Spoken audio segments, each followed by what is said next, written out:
De façon symbolique, certains ont emprunté le tunnel du Lioran, rejoints ensuite par leurs collègues de la région de Saint-Flour. Parfois, ils ont roulé près de 5 heures, mais tous avec la même idée, enclencher un mouvement de solidarité indispensable pour leurs collègues.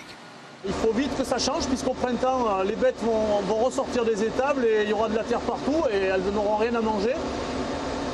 Donc aujourd'hui, il faut savoir si les politiques veulent des agriculteurs sur le territoire ou des rats.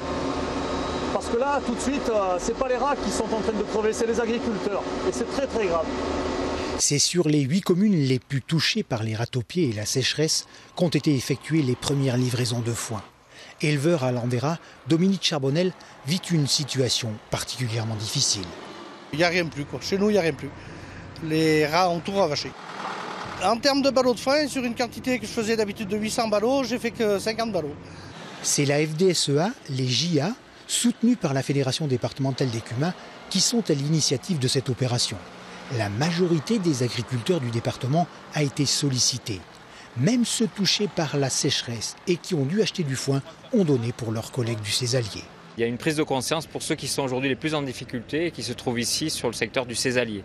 Donc on est aujourd'hui satisfait de voir que cette valeur, qui est une valeur forte qu'on porte, est toujours vivante et permet de construire une opération d'ampleur comme on est en train de le voir aujourd'hui.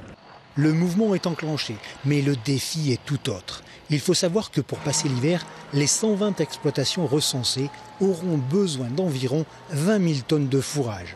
La solidarité seule de leurs collègues cantaliens ne suffira pas.